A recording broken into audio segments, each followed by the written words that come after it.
By the late 19th century, the United States Navy was facing an identity crisis. Decades after the Civil War, the fleet had been allowed to decay while European powers embraced steel, armor, and long-range naval doctrine. When Congress finally approved funding for modern battleships, it did so reluctantly, concerned about cost, wary of imperial ambitions, and obsessed with defending the coastline rather than projecting power abroad. This hesitation shaped every design decision that followed. Lawmakers demanded ships that were powerful but small, heavily armed but cheap, and defensive rather than global. Naval architects were forced to reconcile contradictory requirements. Build modern battleships without fully embracing what modern battleships required. The result was a deeply compromised class of ships, and among them emerged one that would become infamous: USS Massachusetts, BB-2. Authorized in 1890 and commissioned in 1896. Massachusetts belonged to the Indiana class, the U.S. Navy's first attempt at true steel battleships. On paper, she was impressive: thick armor belts, heavy main guns, and enough firepower to threaten any foreign fleet approaching American shores. To politicians and the public, she symbolized progress. To sailors and engineers, however, she quickly revealed her flaws. Her first problem was freeboard, or the lack of it. Designers lowered the hull to save weight and reduce her silhouette, assuming she would operate mostly in calm coastal waters. In reality, even moderate seas washed across her deck. From the moment she entered service, Massachusetts was a wet ship, battling the ocean instead of commanding it. This wasn't just uncomfortable. It had operational consequences. Flooded decks, disrupted gunnery drills, soaked equipment, and slowed ammunition handling. Casemate guns mounted close to the waterline were frequently unusable in anything but perfect conditions. A battleship that couldn't reliably operate her own weapons at sea was fundamentally compromised. Her problems only compounded with weight.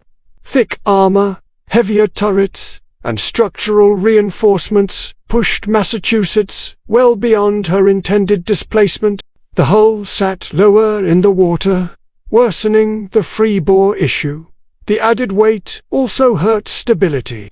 Heavy turrets and armor raised her center of gravity, causing her to roll heavily and sluggishly, making accurate gunnery exhausting and difficult. In an era when gun crews manually trained and elevated weapons, this was no small concern. By the outbreak of the Spanish-American War in 1898, Massachusetts had already revealed the limits of her design.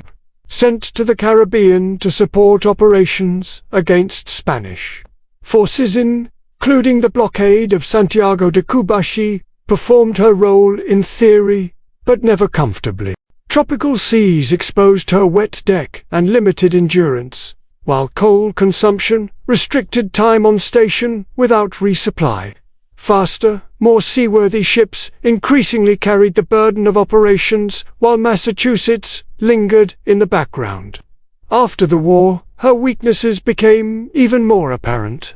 In late 1898, she struck Diamond Reef while leaving New York Harbor, flooding forward compartment. A few years later, she grounded in Pensacola Harbor. These were not catastrophic incidents, but they mattered. Capital ships were supposed to inspire confidence. Massachusetts inspired anxiety. Her design also made her dangerous. Heavy guns and thick armor, packed into a compact hull, left cramped internal spaces and primitive ammunition handling systems with very thin safety margins. That danger became tragically real in January 1903. When an explosion tore through one of her 8-inch turrets during routine gunnery practice, killing 9 sailors instantly. There was no combat, no enemy, only early 20th century technology operating inside a flawed design. After that, Massachusetts was no longer just awkward or outdated. She was dangerous. By then, the Navy had learned the lessons Massachusetts was teaching the hard way. Newer battleships were larger, taller, longer-ranged, and designed for oceanic operations. They featured higher freeboard, better stability, improved compartmentalization, and safer ammunition handling. Compared to them, Massachusetts was a relic of an abandoned philosophy. Her service record reflected this reality. She cycled through decommissionings and recommissionings as the Navy searched for a role she could still fill. By the time the US entered World War I in 1917, she was no longer fit for combat and was pressed into service as a gunnery training ship, preparing crews for battleships that would actually fight overseas. In 1919, the symbolic blow came. The name Massachusetts was reassigned to a newer battleship, and the old ship was reduced to the bureaucratic label Coast Battleship No. 2. In 1920, she was struck from the Naval Register entirely. Her final role was experimental. In January 1921, she was deliberately sunk in shallow water off Pensacola, Florida, to serve as a target for coastal artillery and railway guns. The ship that had struggled to function at sea was finally doing what she had been designed for, absorbing punishment. Over time, no scrap company found her worth salvaging. The wreck remained where it sank, slowly claimed by corrosion and marine life. Compartments filled with fish, and steel softened into reef. Decades later, divers rediscovered her resting beneath the Gulf waters. The wreck is now protected, designated a Florida Underwater Archaeological Preserve, and added to the National Register of Historic Places. The so-called worst battleship became one of the most tangible links to the Navy's painful transition into modern naval warfare.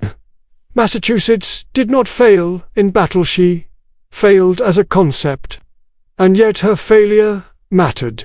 Without ships like Massachusetts, the US Navy might never have learned what it truly required: higher freeboard, greater endurance, safer systems, and fewer compromises. Progress came at a cost, paid in discomfort, embarrassment, and lives, but it reshaped the fleet that followed.